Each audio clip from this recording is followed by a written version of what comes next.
पिछले दिनों जनसुराज के राष्ट्रीय अध्यक्ष ने पूर्णिया में एक प्रेस वार्ता की। उन्होंने कई मुद्दों पर चर्चा की, जिसमें खास तौर पर वोटर लिस्ट सत्यापन और सेना के बारे में बात की। इसी दौरान उन्होंने इशारों में ही प्रधानमंत्री को भी कोसा और कहा कि 56 इंच की सेना वाले ने सेना के साथ खिलवाड़ किया है। अध्यक्ष जी ने और क्या कुछ कहा, आइए जानते हैं। बिहार के लिए सबसे ज्वलंत मुद्दा तो ये विशेष गहन पुनरीक्षण का था, लेकिन कल के सुप्रीम कोर्ट के टिप्पणियों के बाद ऐसा लगता है कि बहुत हद तक ये संकट दूर हो जाएगा, क्योंकि अगर आधार कार्ड और राशन कार्ड और वोटर आईडी को मान्यता प्राप्त हो जाएगा तो मुझे लगता है कि हमारे गांव में रहने वाले लोगों को काफी आराम हो जाएगा। लेकिन अभी एक परेशानी अभी बनी रहेगी, वो ये कि अगर इलेक्शन कमीशन नहीं मानती है और ये कहती है कि बाहर रहने वाले भी लोग यहाँ आकर अपना सत्यापन करवाएं, तो वो एक बड़ी समस्या रह जाएगी। उसके लिए भी फिर सभी लोग, सभी राजनीतिक दल और सभी लोकतंत्र में विश्वास रखने वाले लोग उसके लिए आवाज उठाएंगे और कहीं ना कहीं उसका समाधान निकलेगा। एक मुद्दा जो मुझे बहुत उत्प्रेरित करता है वो हमारी रक्षा से संबंध रखता है। आप लोगों ने जरूर देखा होगा कि परसों फिर एयरफोर्स का एक विमान दुर्घटनाग्रस्त हो गया, जिसके कारण हमारे 2 नौजवान पायलट शहीद हो गए, वीर गति को प्राप्त हो गए। और मेरा अपना मानना है कि ये 56 इंच के सीना वाले इन्होंने सेना के साथ खिलवाड़ किया है। जो कहते हैं कि उनके रगों में सिंदूर दौड़ता है, वो अपने सेना के साथ खिलवाड़ कर रहे हैं। रक्षा मंत्रालय के से जुड़ा हुआ जो कमेटी होती है, जिसके पास काफी शक्ति होती है, मैं उसका सदस्य भी रहा और एक तरह से उसका बहुत दिनों तक अध्यक्ष भी था।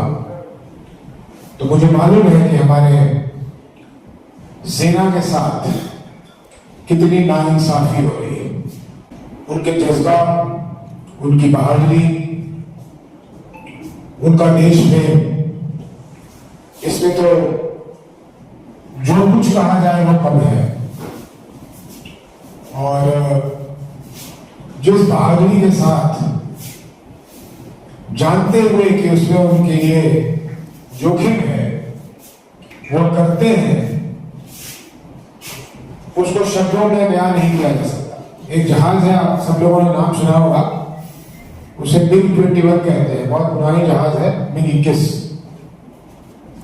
एयरफोर्स में उसका नाम फ्लाइंग कॉफिन दिया हुआ है कि वो उड़ता हुआ एक कॉफिन है कि वो कभी भी गिर सकता है और पायलटों की जान जा सकती है।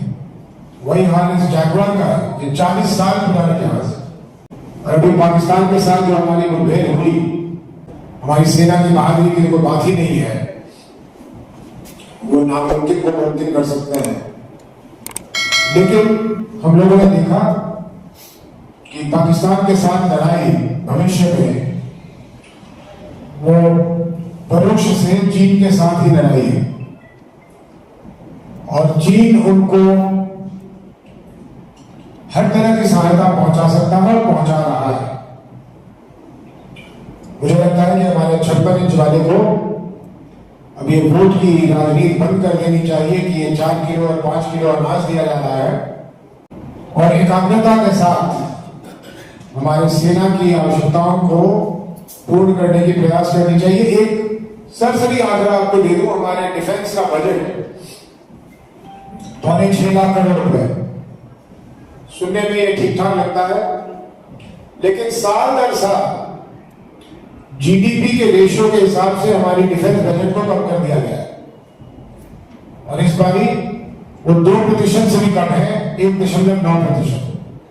लेकिन हैरानी वाली बात यह आंकड़ा नहीं हैरानी वाली बात है कि इस 6.5 लाख करोड़ में 54% पैसा सेना के तनख्वाह और उनके पेंशन में चला जाता है और बचे हुए 46% में सेना अपने आप को चलाती है और बचे हुए राशि से नए सामान को या देश में बनवाती है या खरीद के लाती है।